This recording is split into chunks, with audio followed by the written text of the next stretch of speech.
안녕하세요.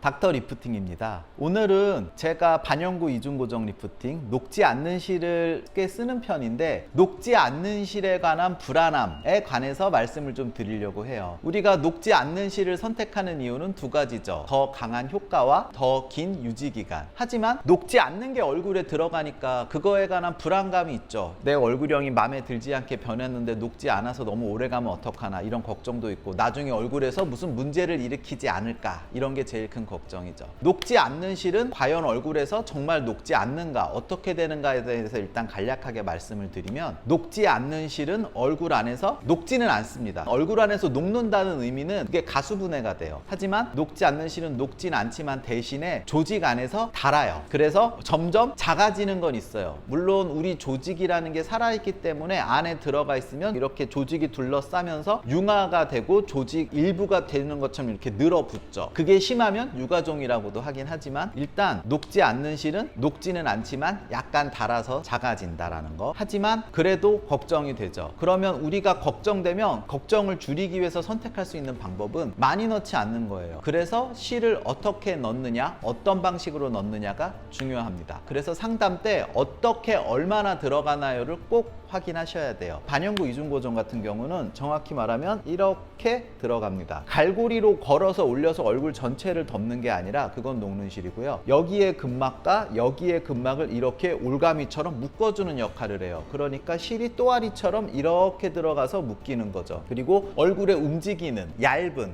이런 피부가 있는 부위에는 녹지 않는 실이 들어가지 않아요. 이건 병원마다 약간 방법이 달라요. 제가 하는 방법을 말씀드리는 겁니다. 그래서 얼굴 아래쪽에는 녹지 않는 실이 들어가지 않고, 반영구 이중고정도 녹지 않는 실과 녹는 실을 같이 조합해서 쓰죠. 아랫부분은 녹는 실로 부목처럼 잡아주고, 녹지 않는 실은 이 위쪽에서 여기 부분을 잡아주기 때문에 우리 여기 만지면 딱딱하잖아요. 녹지 않는 실이 얼굴 안에 들어가서 조직에서 변성이 일어나서 좀 딱딱해진 느낌이 든다고 해도 이 부분은 어차피 딱딱하니까 별로 느껴지는 건 없어요. 그런데 이제 녹지 않는 실도 얼굴 안에서 이렇게 얇게 여러 줄이 들어가는 방식의 실도 있습니다. 그건 설명을 듣고 어떤 실인지 아신 다음에 내가 이게 괜찮겠다라고 판단을 하는 게 중요하죠. 실 같은 경우는 안정성을 테스트를 봤는데 아이러니하게 녹지 않는 실이 녹는 실보다 안정성 순위가 더 높습니다. 하지만 또 얼굴 안에 있는 그 찝찝함은 또 다른 문제니까, 우리가 얼굴이 더 이뻐지고 행복해지려고 하는 거지 죽고 사는 문제는 아니니까요. 마음이 좀 더 편한 걸로 시술 받는 게 좋겠죠. 예를 들어서 녹지 않는 긴, 제가 좋아하는 이런 실들을 쓸 때 똑같이 생긴 녹는 실도 있거든요. 그걸로 대체를 하면 녹으면서 강함은 유지되면서 대신 유지기간은 짧겠죠. 세상엔 다 공평한 것 같아요. 뭔가 더 리스크를 감수하면 더 만족스럽고 오랜 효과를 유지하려고 트라이를 할 수가 있고, 좀 더 편안하게 들어가면 유지기간이나 이런 게 약간 손해를 보겠죠. 일단 정리하면, 녹지 않는 실을 쓰지만 얼굴의 단단한 부위에 아주 소량의 조직을 묶기 위해서 들어가는 것과, 유지기간이 좀 짧아지는 걸 감수한다면 녹는 실로 똑같이 대체도 할 수 있다. 그리고 얼굴에 움직이는 부위에는 어떤 경우든 녹지 않는 실이 들어가지 않으니까 걱정하지 않으셔도 된다였습니다. 반영구 이중고정이 굉장히 강력하고 비교적 오래 가긴 하는데, 이런 걱정이 많으신 분들이 있으셔서 오늘 제가 정보를 알려드리기 위해서 이 영상을 찍었습니다. 다음에 더 좋은 정보로 찾아뵙겠습니다. 닥터 리프팅이었습니다. 감사합니다.